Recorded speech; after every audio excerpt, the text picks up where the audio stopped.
साथियों, आज आप सबकी सहूलियत के लिए और एक हम सब एक और ज़्यादा सशक्त हों अपने केवल भगवती परिवार में जो हम प्राकृतिक खेती कर रहे हैं। तो एक हम काफ़ी यहाँ पे समझ करके आए थे, क्योंकि हमें दीदी नीलम जी से एक ग्रुप में हमारी मुलाकात रही और इतनी रचनात्मक काम दीदी कर रही हैं। और पूरा अब विश्व में जितने भी लोग हैं, अब वो इस इच्छा से हैं कि सतपुली कब आएँ। तो मैंने कहा कि उनके आने से पहले मैं यहाँ पे क्यों ना आ जाऊँ। तो आज मैं सतपुली आया हूँ दौड़े दौड़े, और ये जानने के लिए कि नीलम दीदी इतना क्या जुझारू रूप से इतना रचनात्मक काम कर रही हैं। आओ मैं आप सबको अवगत कराता हूँ। दीदी, अपना परिचय अगर आप दे सकें ग्रुप को, सदस्य को। नमस्कार, मेरा नाम नीलम सिंह नेगी नीलकंठ है। मैं वैसे बेसिकली जिसे कह सकते हैं कि वंश, तो मैं बीरोखाल ब्लॉक तल्ला डोमेला की बेटी हूँ, नेगी परिवार से, और मेरी पैदाइश ही दिल्ली की हुई है।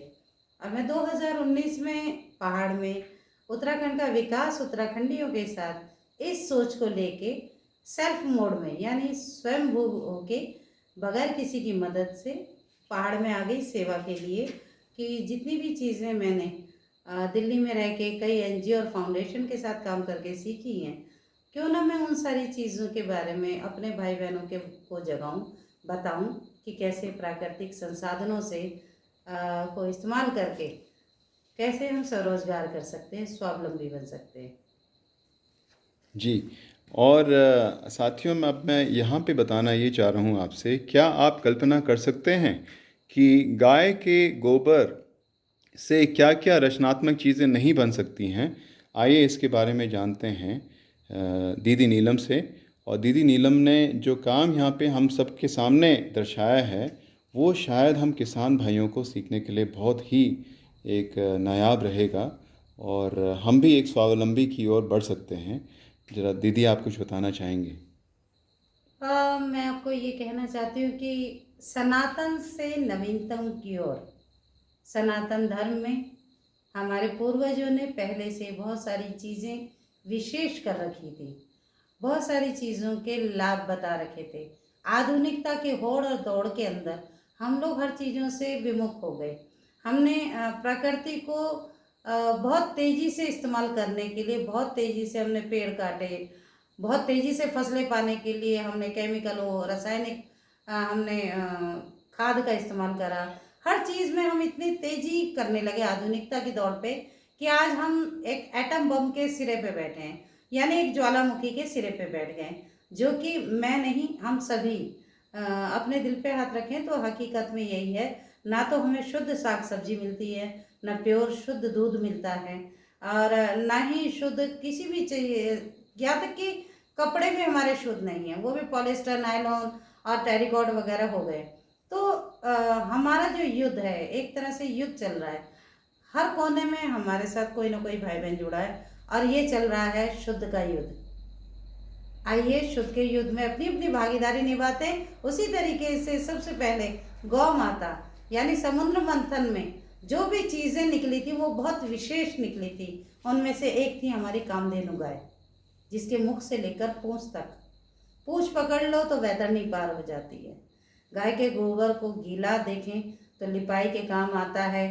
पूजा में देखें तो सांकेतिक गोबर गणेश के नाम से सर्वप्रथम पूजा जाता है।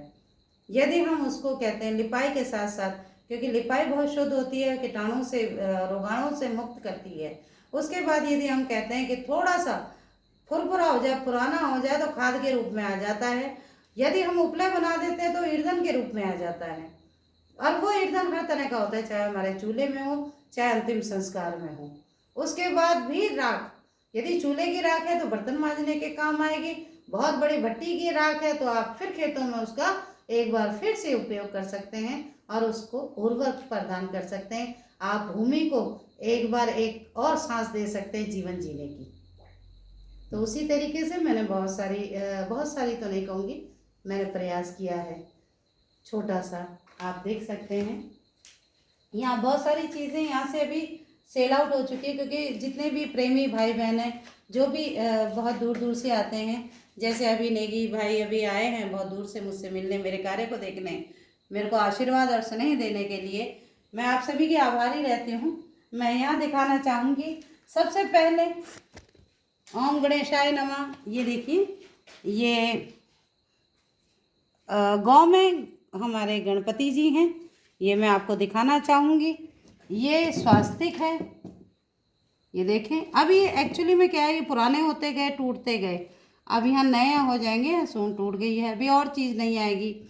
ये शुभ लाभ हैं, ये देखें, ये पत्ते बने हुए हैं, ये इस तरह के शुभ लाभ भी हैं। और यहाँ हर तरह के हैं शुभ लाभ, डिज़ाइन बदलते गए हैं।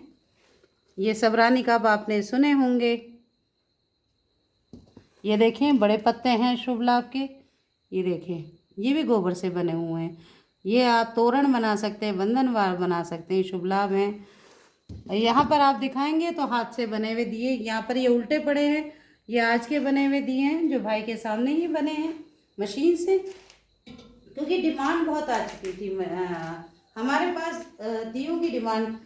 ये गांव में जो दिए हैं, इनका पिछले साल दिवाली से 2 महीने पहले ही मैंने एक सब जगह एक जन जागृति करी कि मैं हाथ जोड़ के सभी से कहती हूँ, प्रार्थना करती हूँ कि आप सभी आइए, निःशुल्क मैं यहाँ पर प्रशिक्षण देती हूँ, किसी से कोई चार्ज नहीं है, कोई चाहे संस्था से हो, चाहे वो अकेले ही इंसान आके यहाँ आए, 2-3 घंटे में मैं बहुत सारी चीज़ें यहाँ सिखा सकती हूँ, समय को यूटिलाइज करवा सकती हूँ।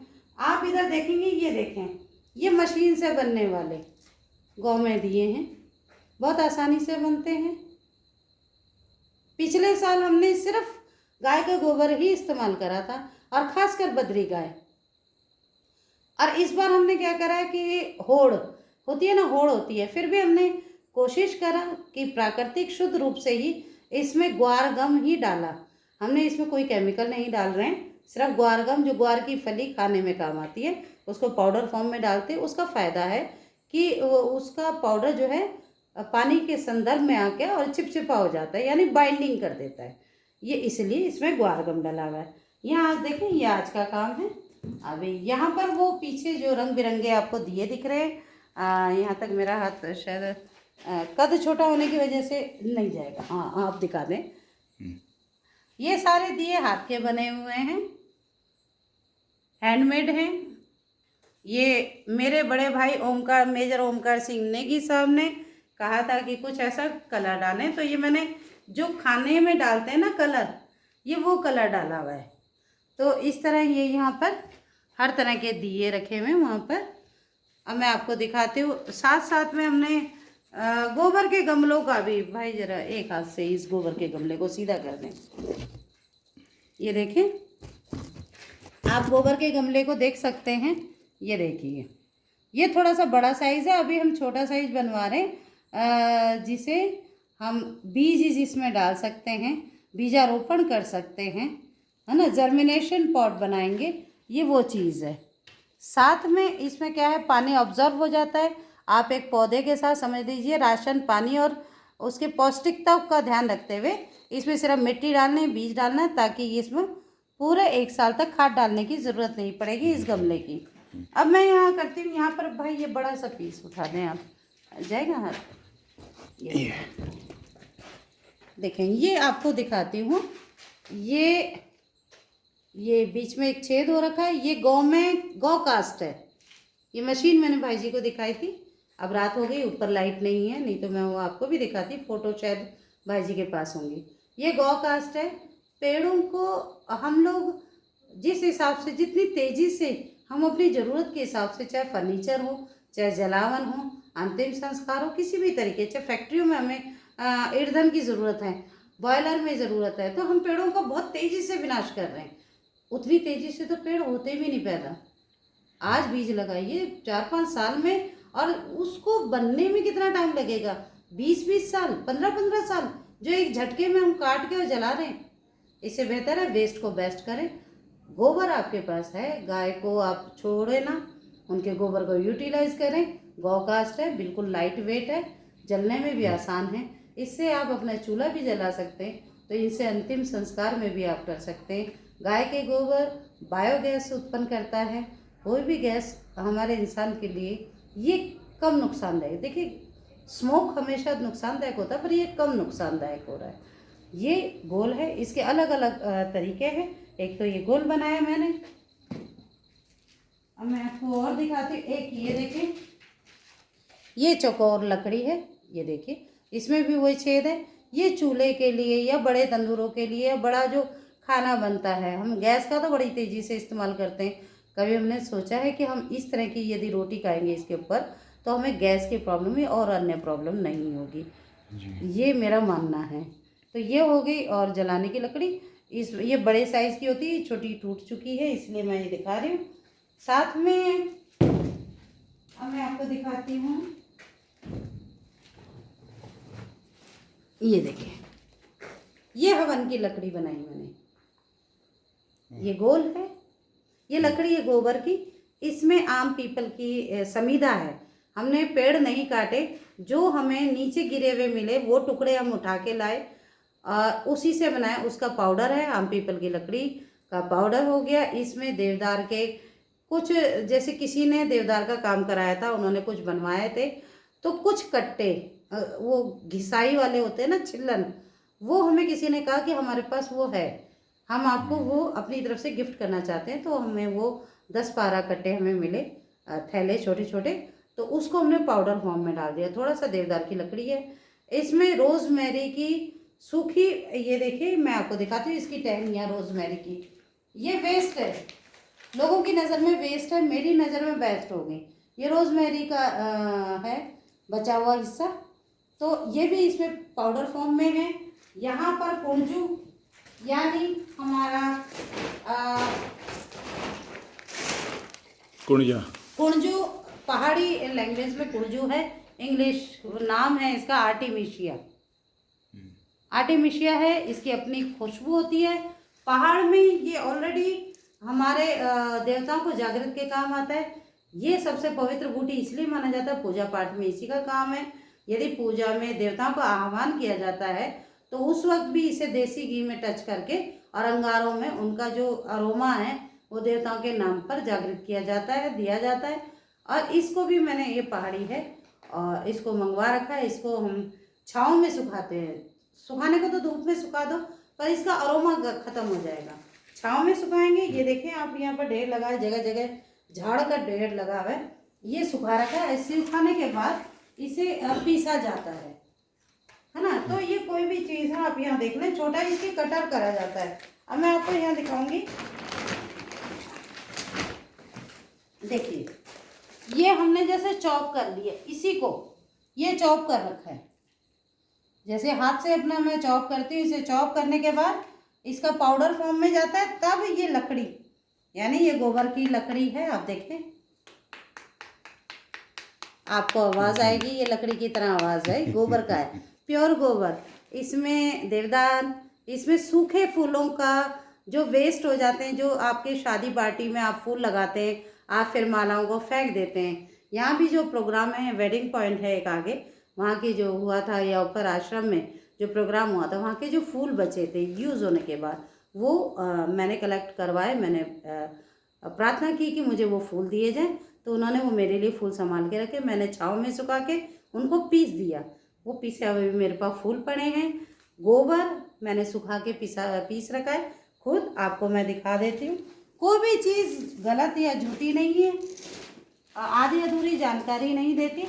ये देखें, और जो लोग इस चीज़ को देखना चाहते हैं कि इन्होंने क्या करा था इस गोबर को इस फॉर्म तक आने में, वो फेसबुक में मेरी पोस्ट पे लाइव देख सकते हैं। तपती दोपहरी में हमने, जैसे दाल की बड़ियाँ होती हैं ना, ऐसे ताज़े गोबर के टुकड़े करके सुखाए 3-4 दिन। उसके बाद ये पीसना शुरू हुआ। 14 से 17 कुंटल गोबर का हमने पिसाई करी। ये पाउडर है ना। और क्योंकि अभी इसी के बारे में बात करेंगे गोबर की, बाकी आगे बात हम इधर चलते हैं। यहाँ मैं आपको दिखाना चाहूँगी, जो कि मैंने अभी देवदार की बात करी है। ये देखिए, ये देवदार का पाउडर, ये कुंजू का पाउडर, जो अभी मैंने आर्टिमिशिया का पाउडर, ये फूलों का पाउडर, ये वो है ना। और ये रोजमेरी की सीधी डंडी कर रखी है, मैंने कहा हैंडमेड। जो याद रखे, अगरबत्ती जलाना गलत है। अगरबत्ती नहीं, बांस की जो डंडी वाली अगरबत्ती है उसे जलाना गलत है। सनातन धर्म में बांस को जलाना मनाही है। बहुत सारे लोग अगरबत्ती जलाते हैं। दूसरे धर्मों की मैं बात नहीं कर रही, उसमें कोई निषेध नहीं है। जो चीज़ निषेध है वो उस चीज़ को वो जानते हैं। हमारे में बांस निषेध है। इसलिए मैंने यहाँ एक कोशिश करी कि जैसे रोजमेरी की टहनियाँ सीधी सीधी, ये मैंने गट्ठर बना रखे कि हैंडमेड। यदि हम गाय के गोबर से अगरबत्ती शेप लेते हैं तो ये रोजमेरी की टहनियाँ, इसकी अपने अरोमा होगा और इसमें गोबर का लेप हो जाए तो वो बनी जाएगी अगरबत्ती। ये मेरा वो है, ये आप देखें। ये था वो ऐसे हवन लकड़ी जिसके अंदर मैंने फूल डाले, देवदार डाला, कुंजू डाला, गाय का गोबर डाला, मैंने पीपल और आम की लकड़ी का यानी समीदा, ये सारा क्रश करके फिर ये बनाया। और ये आज हरिद्वार जाता है, ये पंजाब जाता है, ये बेंगलोर गया, ये ऋषिकेश जाता है, ये माल मेरा जाता रहता है। और प्योर चीज़ है, बिल्कुल कोई आर्टिफिशियल नहीं, कोई केमिकल नहीं है। जो भी लेना चाहे वो भाई जी से बात करें, बहुत सस्ता सुंदर, है। बहुत सुंदर। तो ये हुआ, ये तो हुआ गोबर जी। तो दिखाते हैं। बहुत सारे लोग हैं साउथ में, ज़्यादातर क्या हवन का चलता है कि जितना अरोमा अपने घर में धुआं करें उससे दो फायदे हैं। एक तो अरोमा जो होगा तो कीटाणु मुक्त हो जाता है। जब कीटाणु मुक्त होगा तो रोगाणु मुक्त होंगे। जब शरीर स्वस्थ रहेगा तो दिमाग स्वस्थ रहेगा, दिमाग स्वस्थ रहेगा तो हर चीज़ अच्छी है, क्योंकि सब कुछ तो हमारा नज़र और नज़रिया और शरीर से चलता है। तो ये लोगों ने मुझे, किसी ने कहा कि आप गौ रक्षा चक्र बना सकते हैं। मैंने उनसे पूछा कैसे बनेगा, मुझे पता नहीं है। उन्होंने फ़ोटो भेजी, मैंने ट्राई करी ऐसे। ये वही मटेरियल वही है और ये हाथ से बनाए हुए हैं। और यहाँ थोड़ा सा छेद कर दिया ताकि इसमें थोड़ा सा देसी घी, कपूर या गूगल डाल के, है ना, थोड़ा सा करके और आप इसे प्रज्वलित करके सारे में अरोमा कर सकते हैं। एक कटोरी में भी आप रख देंगे, बहुत बड़ा हवन कुंड नहीं लेना। एक छोटी सी हलवा प्लेट होती है, कटोरी या छोटी सी प्लेट, उसमें आप इसे रखें और इसे हवन कर दें। ये भभूत हो जाती है, इसका अपना फ़ायदा है। ये बिल्कुल स्वाहा भी हो जाएगा। स्वाहा होने के बाद आप इसको ऐसे ऐसे करके अपने पौधों में, अपने बगीचे में या किसी भी मिट्टी में करेंगे तो ये खाद का रूप करेगा।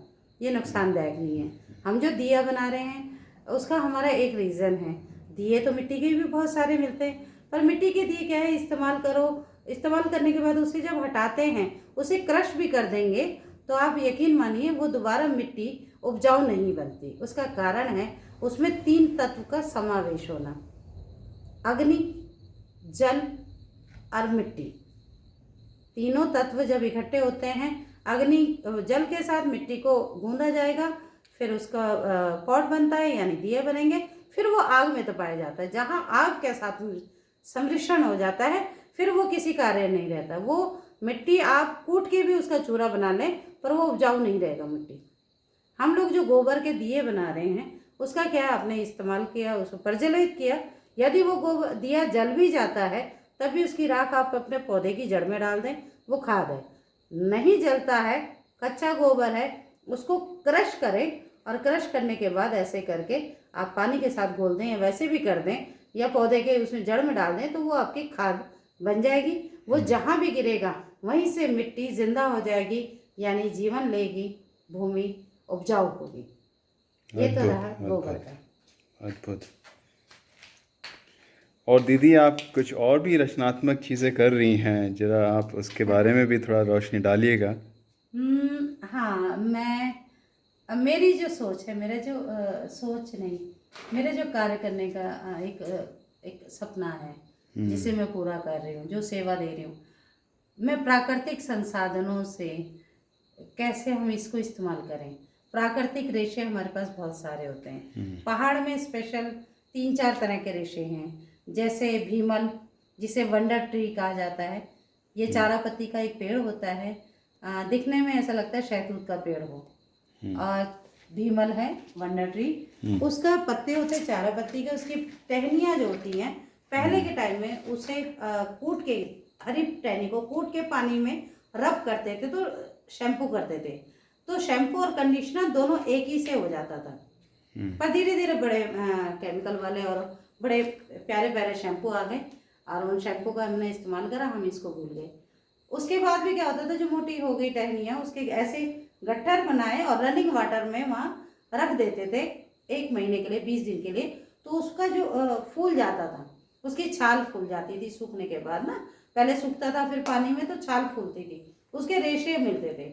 उस रेशों से पहले के टाइम पे रस्सियाँ बनती थी जो जानवरों को बांधने के काम आती थी, उनके मुंह पे जैसे हम लोग अब मास्क लगा रहे हैं तो वो चीज़ बांधने के काम आती थी।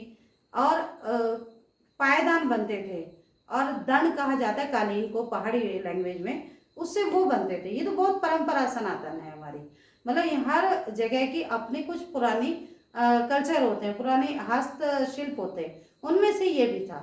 अब धीरे धीरे क्या हुआ, हम लुप्त हो गए, हमारी चीज़ें लुप्त होने लगी, क्योंकि हमें लगा इतनी मेहनत करनी है, इससे अच्छा तो रेडीमेड रंग बिरंगी रस्सियाँ 2 रुपये से लेकर 10 रुपये मीटर तक में मिल जाती हैं, सुंदर भी होती है दिखने में, क्या फोड़बंदी करेंगे। अब खाट की जगह पलंग हो गए, पहले खाटें होती थी, निवाड़ की खाटें होती थी, तो सॉरी ये इसके रेशे की खाटें होती तो बहुत अच्छा होता था। अब क्या है, पहले हम एयर फ्री रहते थे, अब एसी लगा देते हैं। पहले एयर फ्री खाट में, ऐसे वाली खाट, बुनी हुई खाट में सो जाओ, फर्स्ट क्लास नींद, पहले, अब तो एसी के साथ नींद भी नहीं आती। तो उसी तरीके से ये रेशा था, इस रेशे का बहुत सारे लोग काम कर रहे हैं, मैं कोई नया नहीं कर रही, बस ये है कि अपनी अपनी जगह से मैं भी अपना झोला चिमटा बजाती हुई लोगों को जागृत कर रही हूँ। और यहाँ मैंने शुरुआत करी प्राकृतिक रेशों से। यहाँ मेरे पास सीमित संसाधन है अभी, संसाधन इन द सेंस कि लोग यहाँ से ले जा चुके, जो भी मिलने आते हैं वो मेरे कार्य को देखते हैं, फिर वो चीज़ उन्हें पसंद आती है, ज़बरदस्ती ले जाते हैं, जबकि मैं बहुत ज़्यादा नहीं बना पाती, सिंगल हूँ ना, कभी कभी ट्रेनिंग के लिए कोई आता है तो मैं सिखाती हूँ, एक आध बन जाता है तो रख देते हैं। मैं आपको दिखाती हूँ कि डोरियाँ बनती थी पहले, जो जेंट्स ही बनाते थे, क्योंकि मैं दिल्ली की हूँ, गांव की नहीं हूँ, मुझे डोरियाँ नहीं बनानी आती। अब मैंने क्या है कि सीख करना भी था और नई चीज़ें बनानी भी थी, लोगों को बताना था इस्तेमाल कैसे होता है, तो मैंने एक आइडिया करा, एक थोड़ा सा, कि मैंने क्यों ना इसको चुटिया की तरह बुना जाए। औरत हूँ, चुटिया बनाना आता है। ये देखिए, इसको फोकस कर देता हूँ। ये देखिए, अलग अलग साइज़ की फिर मैंने चुटिया बनानी शुरू करी। देखें,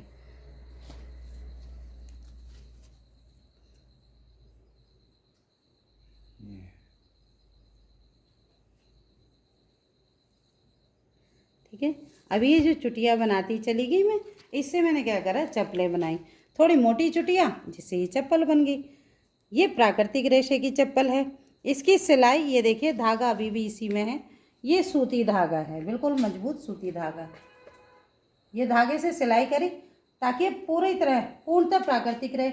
ये रसोई में जो चप्पल रबड़ की, प्लास्टिक की, सिंथेटिक चप्पलें नहीं ले जाना चाहते, ये सिर्फ पूजा पाठ के लिए चप्पलें होती है। आप पूजा घर में खड़े हैं, कमरा ठंडा हो गया, बहुत बड़े मंदिर में हैं, वहाँ के बाहर का आंगन बहुत गर्म या बहुत ठंडा है, ये प्योर प्राकृतिक है, आप ऐसी चप्पलों को पहन सकते हैं, है ना। तो ये चप्पलें वो हो गई 5 स्टार होटल में, अब तो बहुत कीमत है इनकी, है।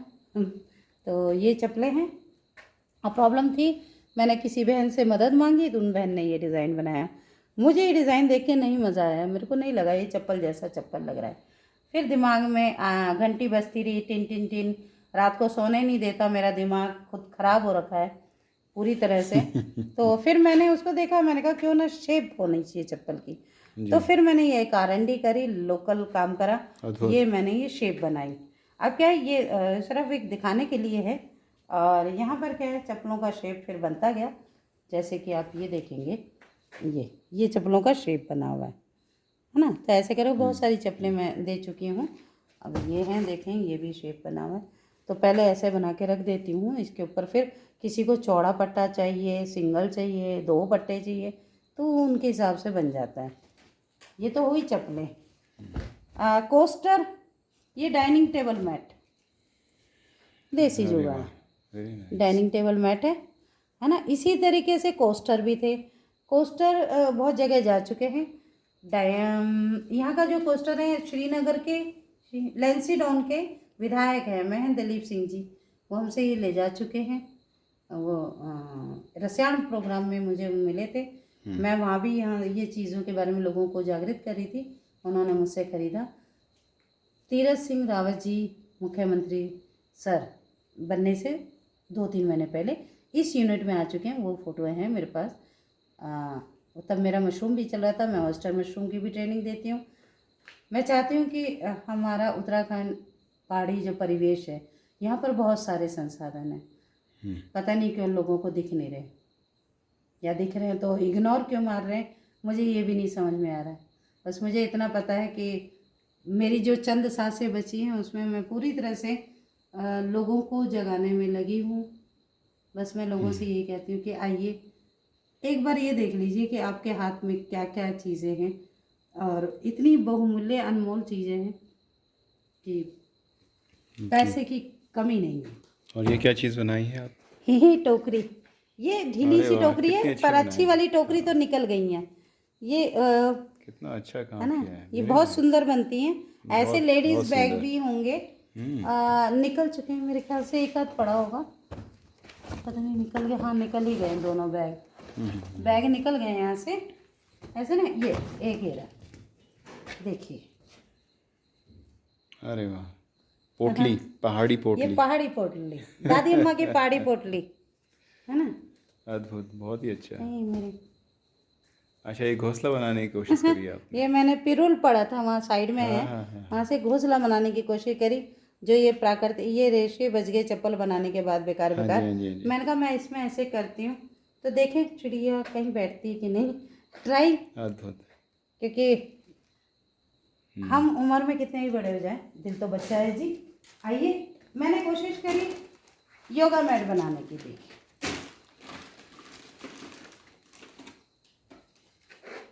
अद्भुत, बहुत ही और सुंदर। ये मैं आपको दिखा सकती हूँ योगा मैट क्यों बोल रही हूँ।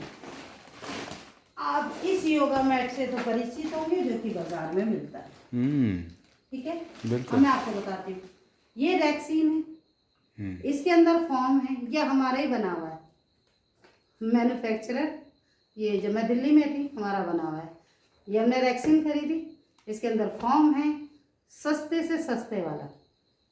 ये बेल्ट है, ये लग जाती है सिलाई बेल्ट, ठीक है। अब मैंने पहाड़ में आने के बाद मैंने कहा क्यों ना योगा मैट प्राकृतिक रेशों से बनाएं। आप योग कर रहे हैं, योग मतलब ध्यान साधना, ओनली एक्सरसाइज नहीं।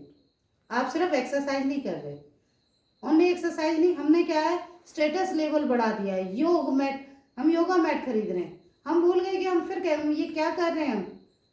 हम को योग करते हैं, हम ध्यान में चले जाते हैं। एक योग की पराकाष्ठा है, आदि योगी महादेव शिव जब वो योग करते थे तो योग में वो ध्यान में चले जाते थे। असली योग वही है, ध्यान में जाना। आपकी आत्मा परमात्मा से मिल रही है जीते जी। उस वक्त आपका श्वेत बहा, पसीना बहा, और आपके इस योगा मैट पे लगता है। ये वाटर प्रूफ है, ये पानी आपका बहेगा और आपके शरीर को फिर टच कर देगा। रैक्सीन वापस आपके शरीर को पानी लगवाएगी, उसके बाद आपका ध्यान भंग होगा और आप अचानक अर्श से फर्श पे धड़ाम से गिर जाओगे। योग साधना गायब। बेकार का ड्रामेबाजी से दूर।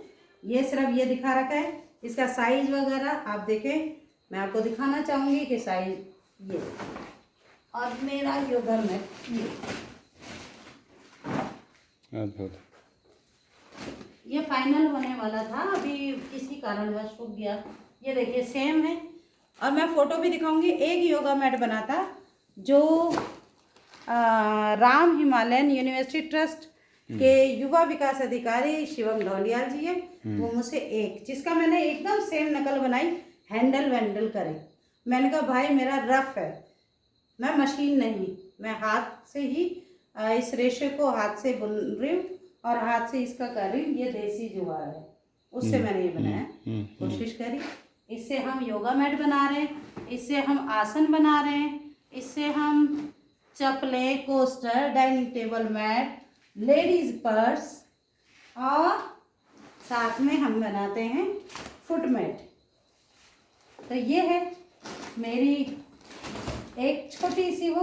और हाँ, उल्टे हर बार डिज़ाइन को नए तरीके से सोचती हूँ कि एक नए डिज़ाइन की कोई चीज़ बनाऊँ। तरीका आता नहीं है, अकेली हूँ तो करती रहती हूँ। ये देखें, ये हर बार एक डिज़ाइन चेंज करती हूँ। ये रस्सियाँ,